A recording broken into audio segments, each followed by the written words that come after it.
ఇక ఆదిలాబాద్ లో భారీ వర్షం దాటికి జిల్లా కలెక్టరేట్ భవనం పై అంతస్తు కూలింది. ట్రెజరీ కార్యాలయంలో 50 ఫీట్ల కారిడార్ స్లాబ్ కూలింది. స్లాబ్ నెమ్మదిగా కూలడంతో ఉద్యోగులు ప్రమాదం నుంచి అయితే తప్పించుకున్నారు. అయితే స్లాబ్ కూలడం గమనించిన సిబ్బంది ఒక్కసారిగా బయటకు పరుగులు తీశారు. అదృష్టవశాత్తు ఎవరూ లేకపోవడంతో పెను ప్రమాదం తప్పింది.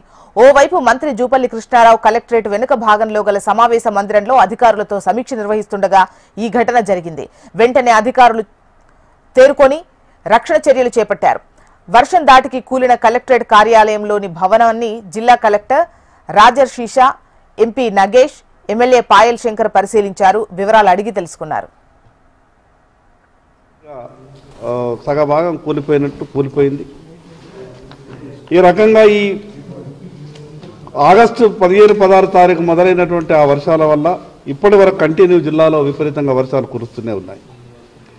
ఈ ఆదిలాబాద్ జిల్లా ప్రజలందరి తరఫున రాష్ట్ర ప్రభుత్వానికి ప్రత్యేకంగా విజ్ఞప్తి చేస్తున్నాం. ఈ యొక్క వర్షాల వల్ల జరిగినటువంటి నష్టాన్ని వెంటనే రాష్ట్ర ప్రభుత్వం అలర్ట్గా ఉండి భర్తీ చేయాలి.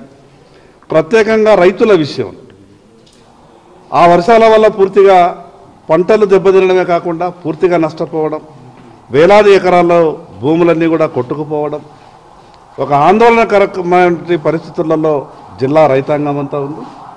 కాబట్టి ఈ పరిస్థితుల మీద ప్రత్యేకమైనటువంటి నిధులు విడుదల చేసి ఈ జిల్లాకు జరిగినటువంటి నష్టాన్ని పూరించాలని రాష్ట్ర ప్రభుత్వాన్ని డిమాండ్